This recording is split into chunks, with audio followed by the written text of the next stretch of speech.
mais um programa Vida no Tatame. Estamos aqui com o apresentador Digão, eu, Maurício Nakashima, e com a grande honra de ter o mestre Carlos Luz com nós. Obrigado. E o mestre Vladimir Shaolin. E mais uma vez aqui agradecer a presença de todo mundo e infelizmente hoje o outro apresentador Peterson de Mello não pôde estar presente por motivos de profissão dele mesmo, mas no próximo entrevista, com certeza vai ter próxima, a gente vai estar tudo junto. Isso aí, legal. Tudo bem aí, galera? Estamos aí trazendo mais pessoas especiais aí na arte da luta e vamos para mais uma entrevista aí. E o mais importante hoje é que a gente está com a pessoa que trouxe o jiu-jitsu para Campinas. Acho que a pessoa mais importante do jiu-jitsu de Campinas está aqui hoje. Se não tivesse, não teria Gracie Barra, não teria Shaolin, não teria Simões, não teria muita... Eu falei alguns nomes só, né? Mas não teria muita gente aí, né?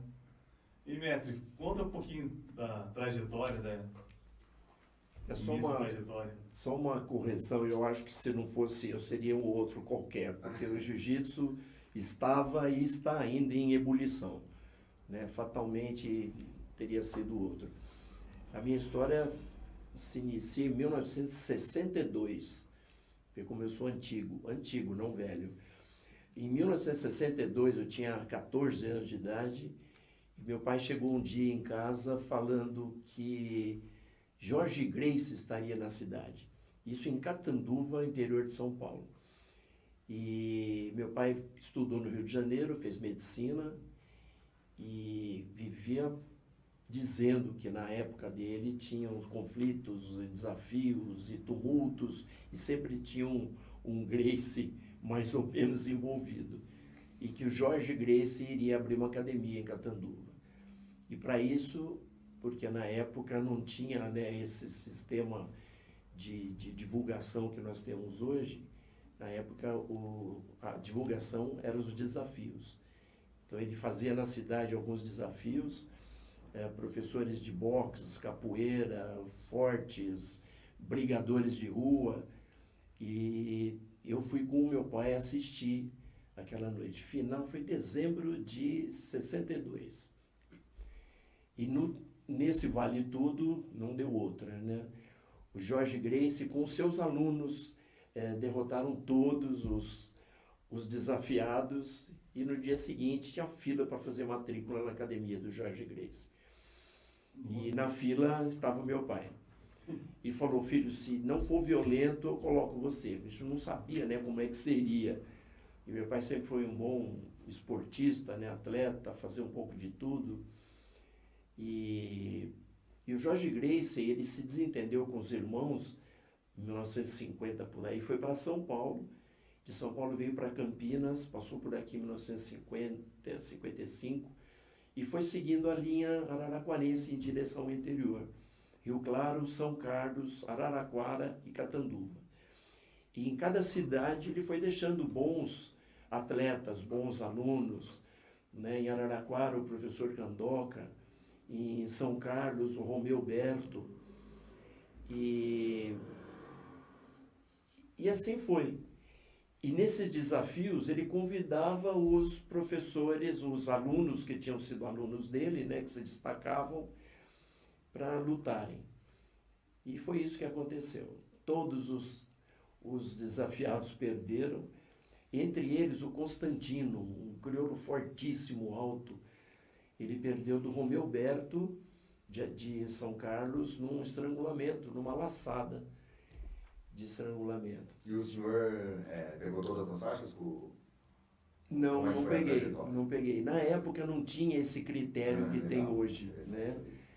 Então, eu lembro ter passado da branca para a faixa cinza, depois amarela, verde. Qual a idade que o senhor tinha?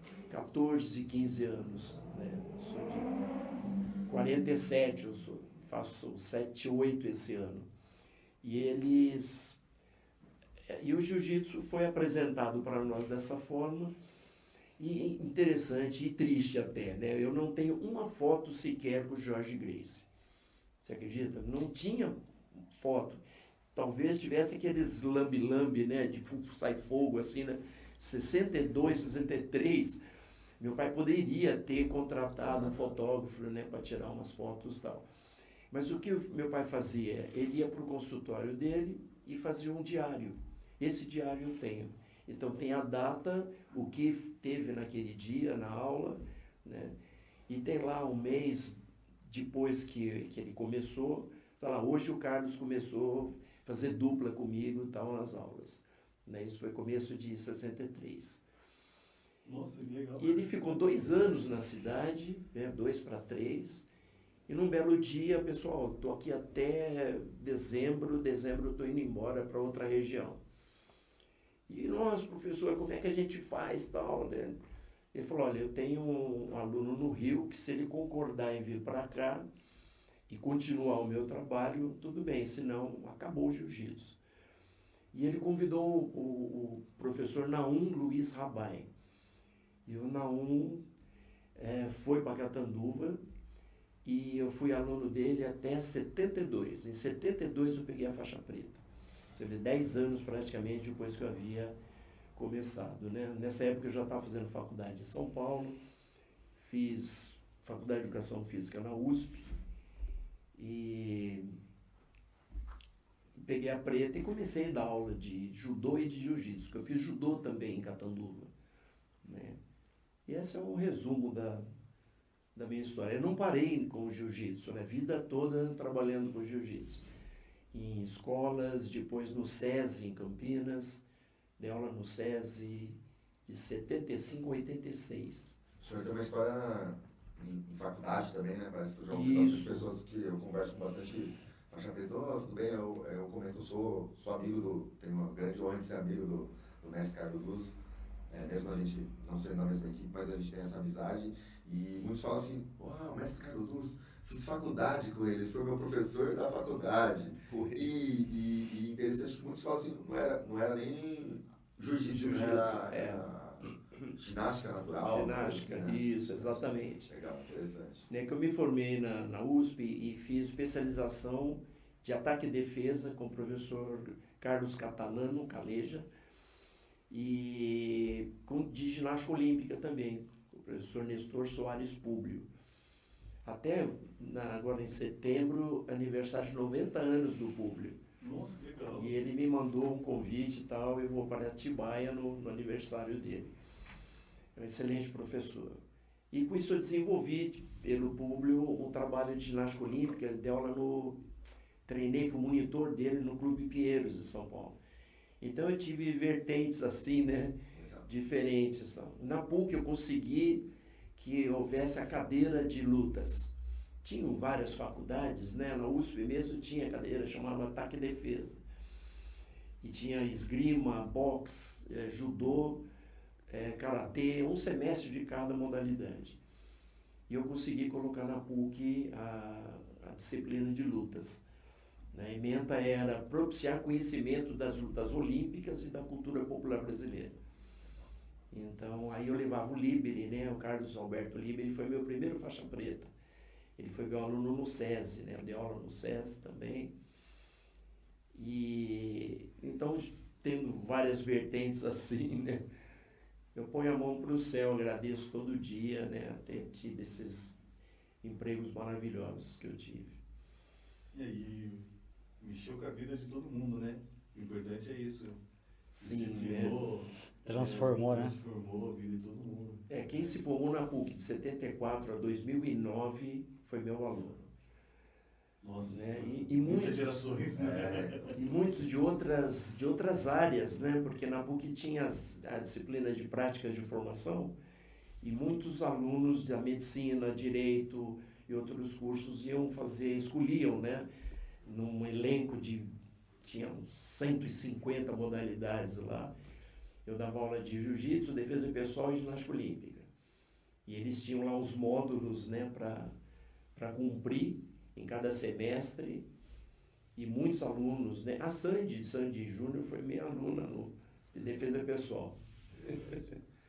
Muita gente, Ela fez educação física. Fez. Nossa, mas já vai fazer música, né? Também, virou cantora, né? É que ela Não, tinha ela que fez promover, educação ela física. não fez, não. Ela fez educação. faculdade de letras.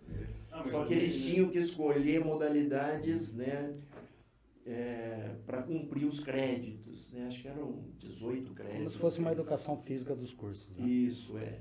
O irmão dela é faixa preta hoje em dia. O Júlio é faixa É preta. mesmo? O Júlio, Ah, é? O Júlio é faixa preta. Ah, é? Faixa preta. Acho que deve ter já um. De jiu-jitsu? É jiu-jitsu. Assim, já faixa preta tem um tempinho já. Eu vi entrevistando assim. Fizeram até uma brincadeira com o Xande Ribeiro. Ah, é? Treinou com o O Xande. Xande pegou os dois aqui. Os dois Xande, o Xande Júnior e o Xande Ribeiro. Aí o cara fazendo uma brincadeira lá. E ele tava no campeonato lá no. Acompanhando, né? O campeonato brasileiro. Ele é faixa preta, assim. O Júnior. Não, o jiu-jitsu, tem gente famosa que é preta de jiu-jitsu, é impressionante, né? Sim. O Otávio Almeida da FPJJ sempre, todo ano faz uma homenagem aos faixa pretas, né?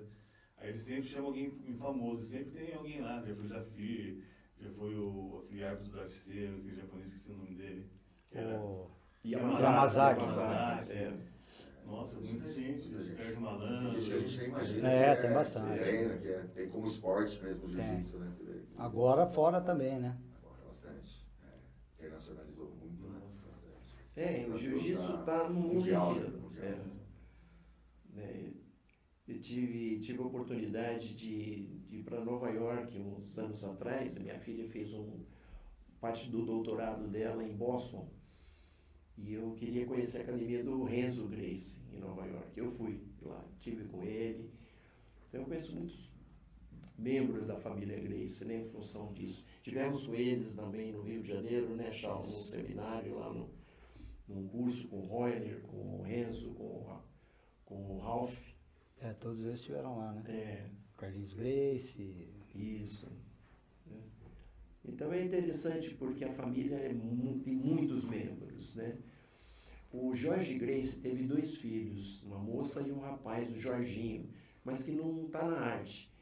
Até ele aparece às vezes, Jorge Gracie, no WhatsApp, né? Mas ele não é professor. Não sei se ele está treinando e tal, mas ele não está envolvido diretamente na arte. Mas a família é muito numerosa, né? O Carlos Gracie teve 21 filhos. É tradição fazer filho. Né? O Jorge Gracie tinha um apelido, não tinha um apelido? O Gato Ruivo. Gato Ruivo, isso aí. Isso, Gato Ruivo.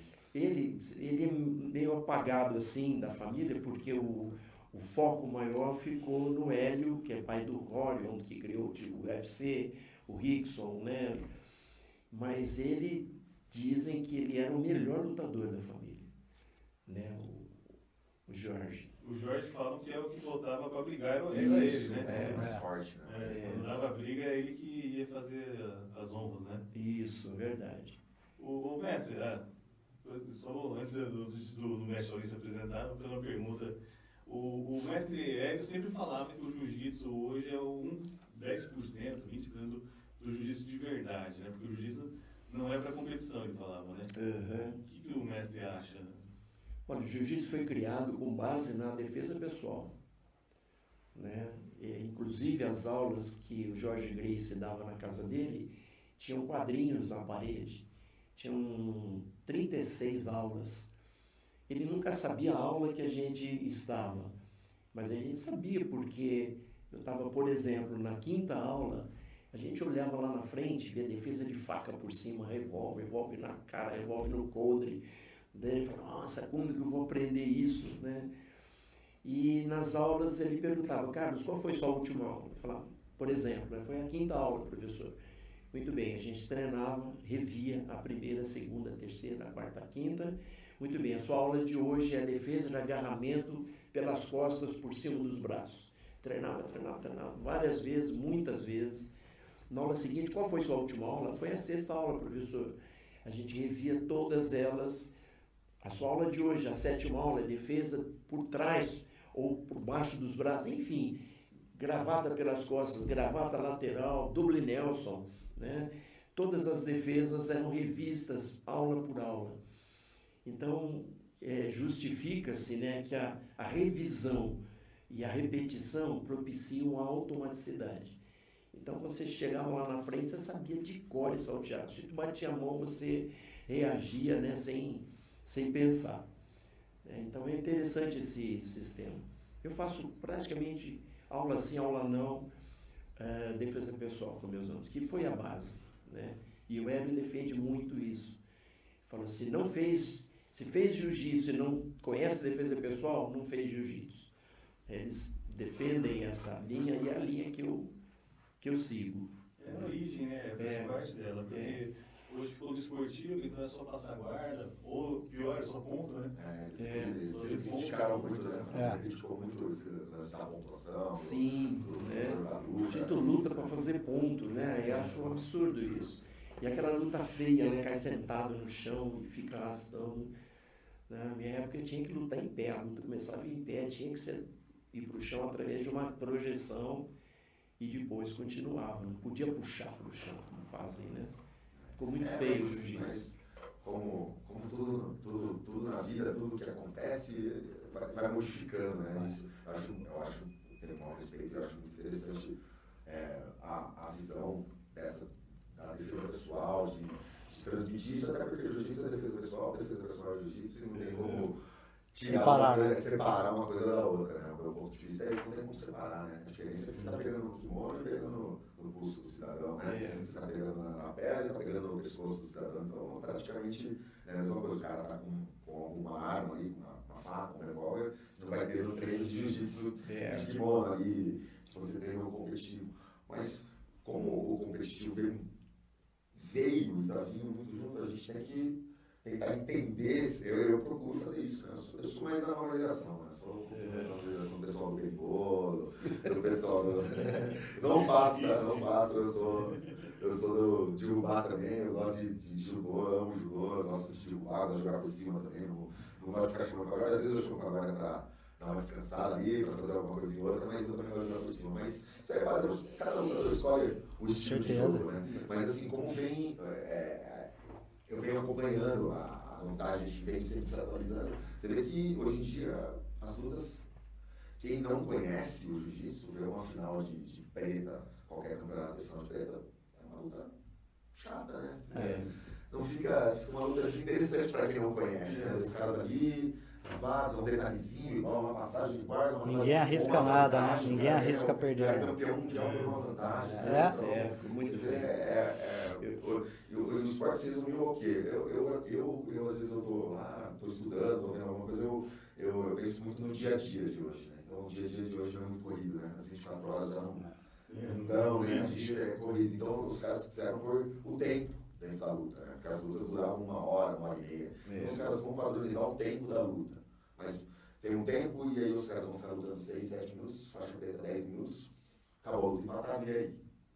Como que a gente vai resolver isso? Então, eu acredito que foi meio que esse pensamento, como que a gente vai resolver isso para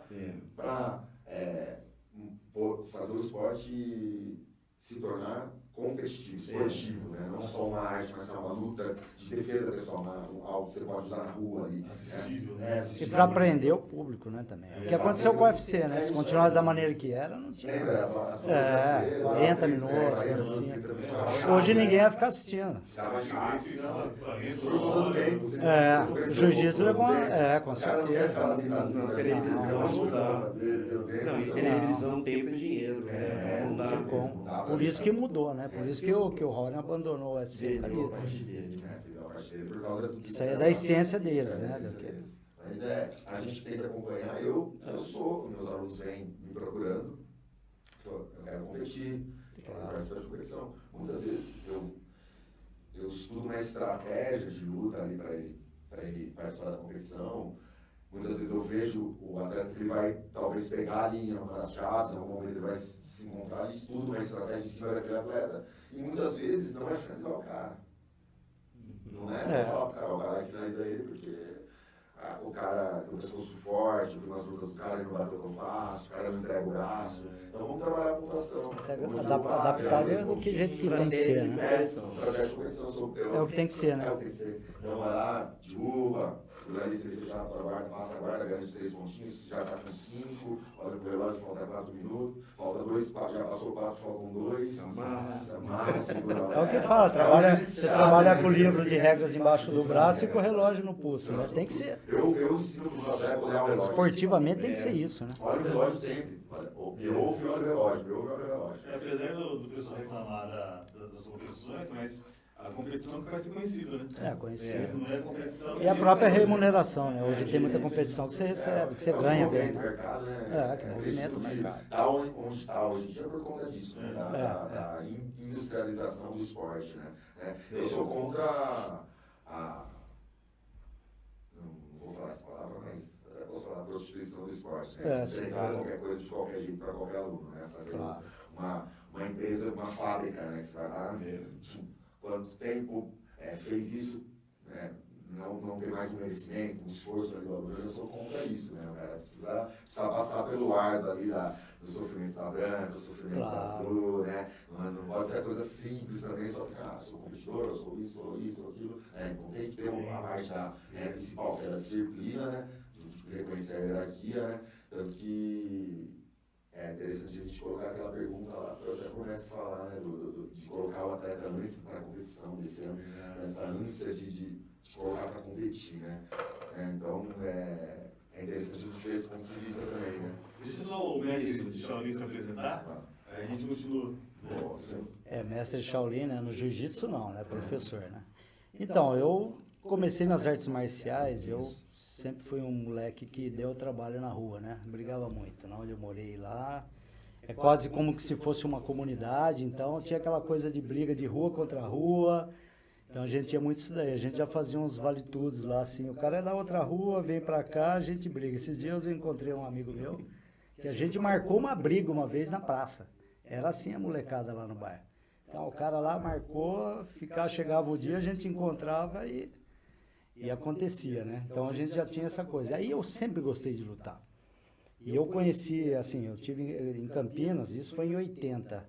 Eu falei, eu tinha 16 anos, estou com 61. Então eu falei, eu vou ver uma arte marcial. Eu tinha amigos que faziam karatê, capoeira, karatê no Mishima, eu tinha 3 amigos, capoeira, tinha o Kung Fu, aqui em Campinas conhecido era a Bienho, que hoje é a minha academia, né, que eu assumia. E eu cheguei a ver treinos em outros lugares, né? E a gente às vezes reunia na praça ali, quem lutava capoeira, karatê, a gente fazia uns encontrozinhos ali, meio na brincadeira, mas de vez em quando saiu um enrosco, né? E eu resolvi fazer o Kung Fu. E aí eu assisti um treino da Bienho, tudo, já existia em Campinas, né? Ela foi fundada em 77 em Campinas, em 1970 em Poços de Caldas, pelo meu mestre Greg Tan. E em Campinas ele veio em 77 e montou a academia aqui. Tinha outros. Quando eu entrei já existia a Bienho. Eu entrei em 80, ela tinha 3 anos já.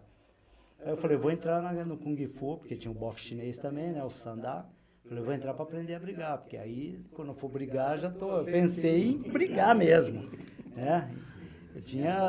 Eu entrei pensando nisso. Claro que foi mudando, foi controlando isso daí, a arte marcial.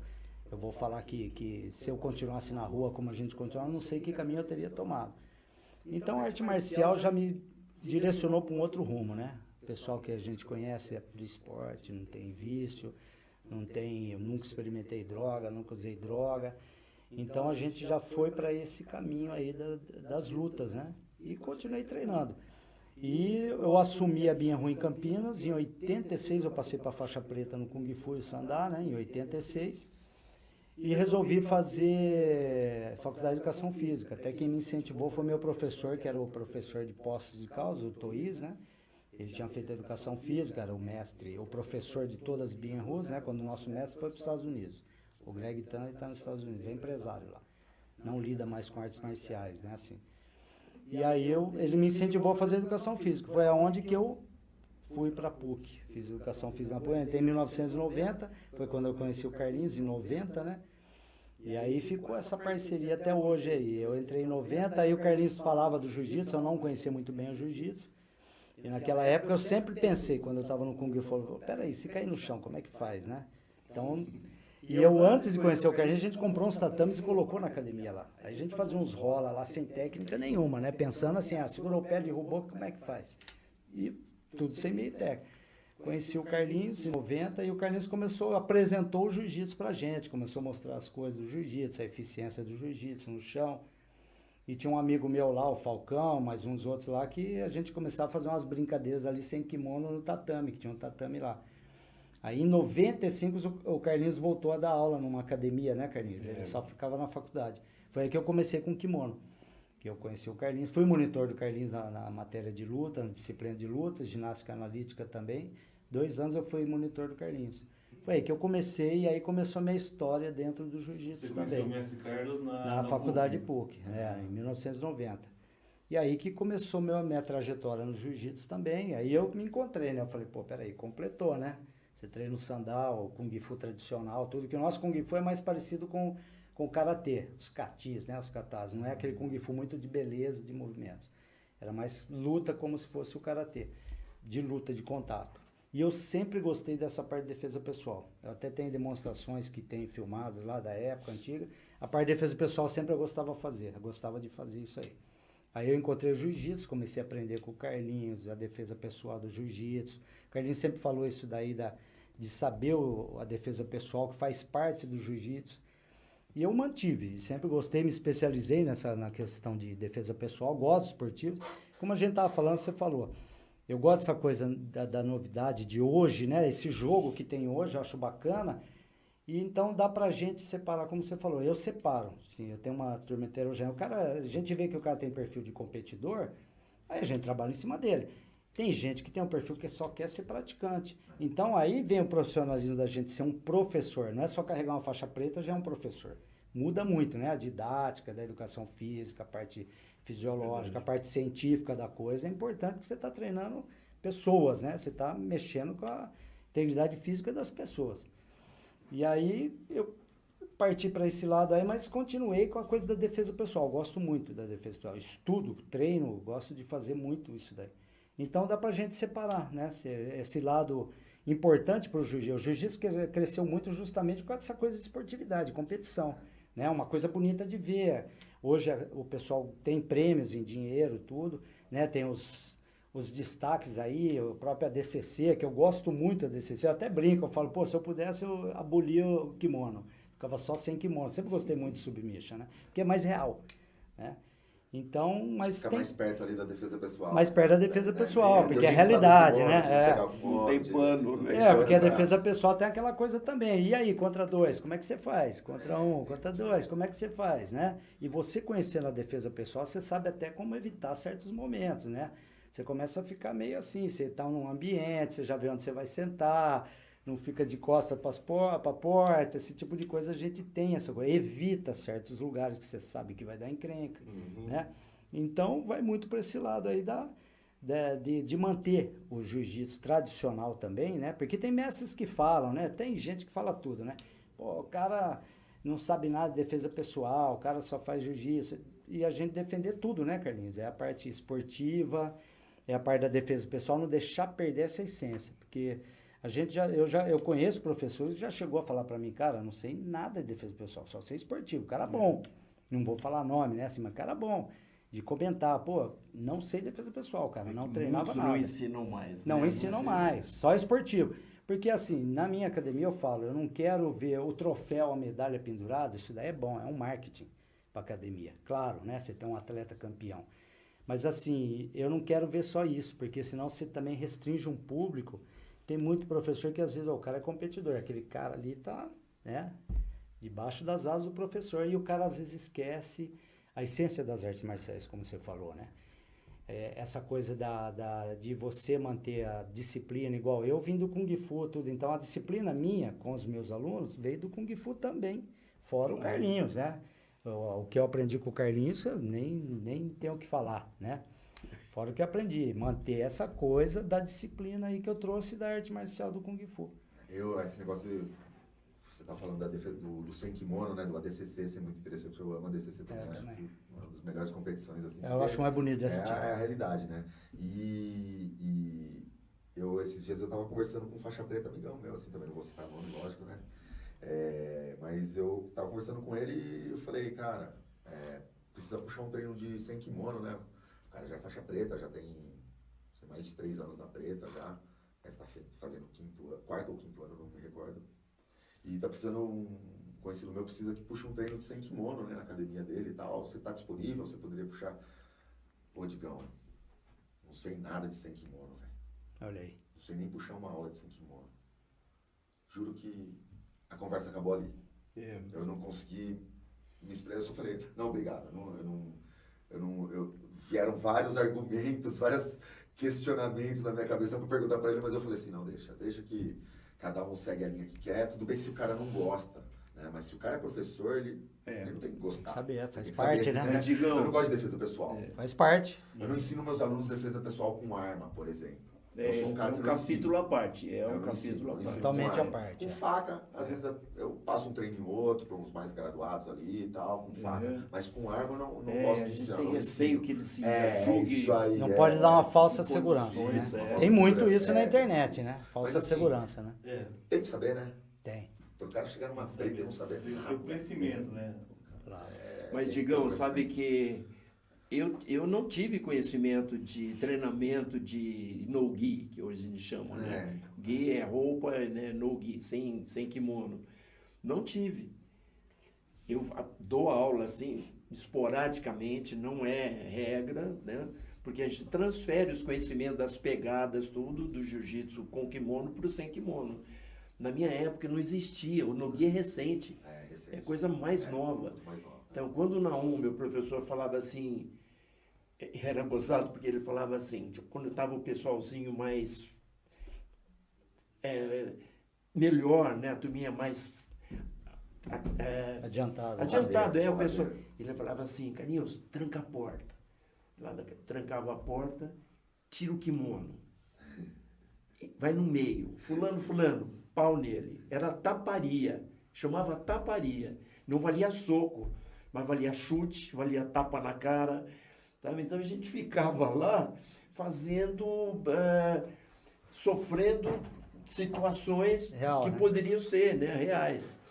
E era muito interessante, viu? Porque tomava tapa.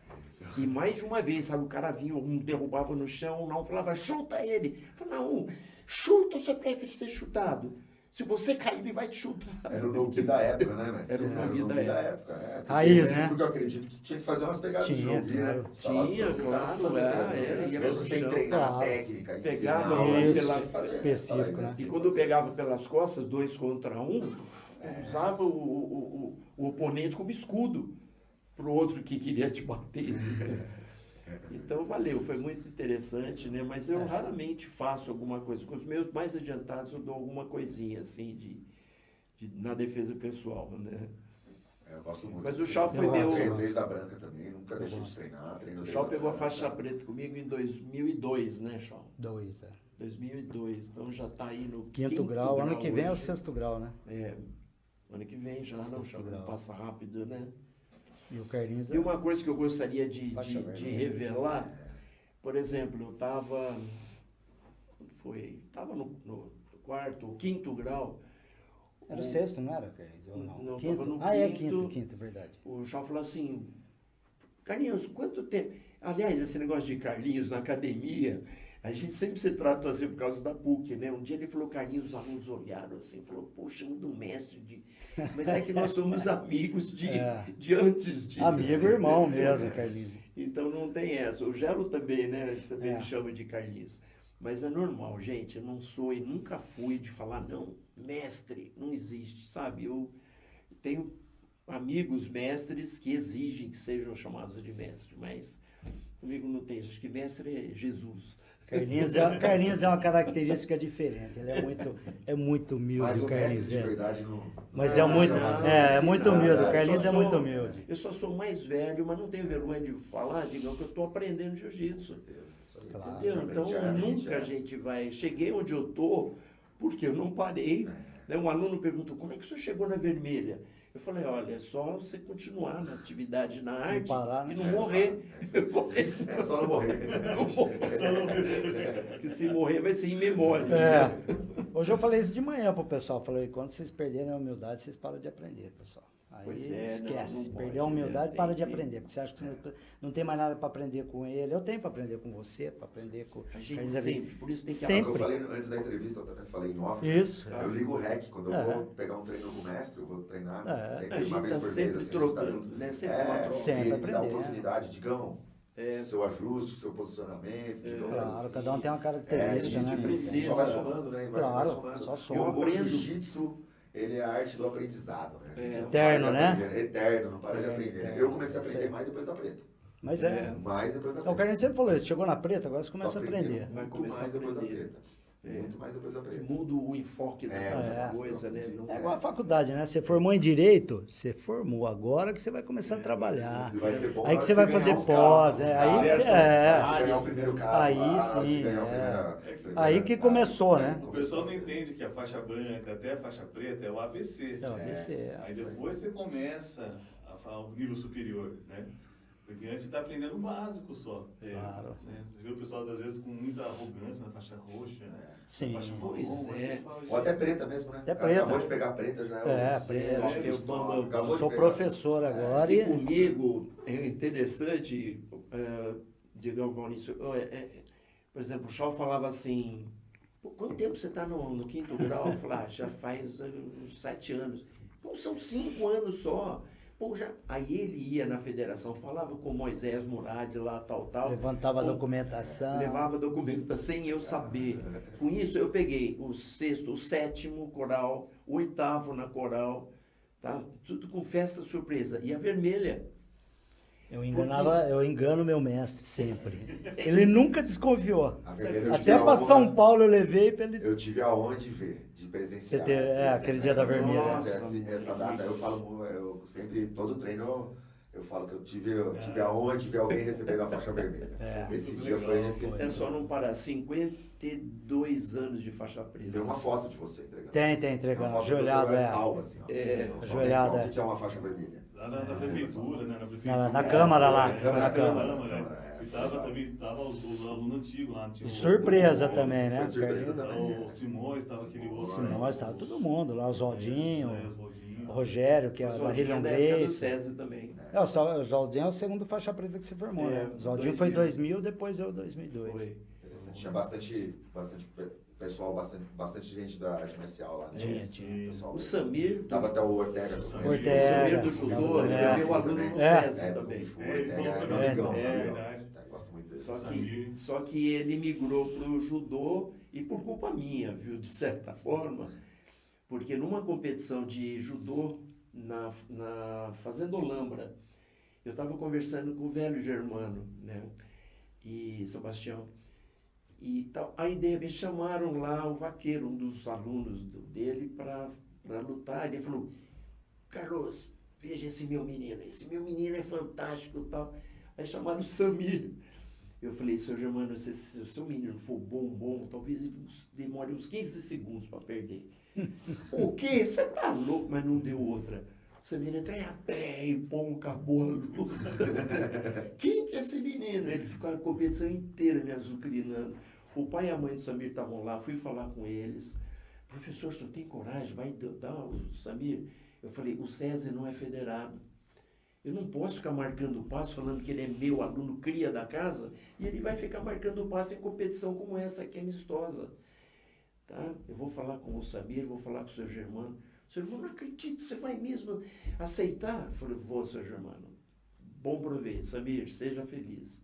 Porque eu não podia ficar amarrando o menino lá comigo, né? Ele foi pro Joaquim Germano, 1 ou 2 anos depois ele foi pro Japão, com o Wilsinho e o Germano, ficaram 1 ano treinando no Japão.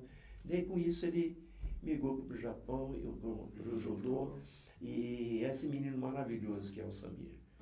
Sabe? Nossa, ele é uma pessoa, né? Ele é um filhão, adoro o Samir. E tem um respeito muito grande, Carlinhos, também, né, Carlinhos? É. Tem um respeito, assim, né? Ele é muito bacana. E foi assim que ele migrou, né, pro judô. Que bom, fiquei muito feliz. Gente, a gente vai dar um encerrar o primeiro bloco nosso e a gente volta pro próximo bloco, mas aí não desista não, gente. Próxima semana já vai estar o vídeo do 2 aí. Então, um abraço para todo mundo.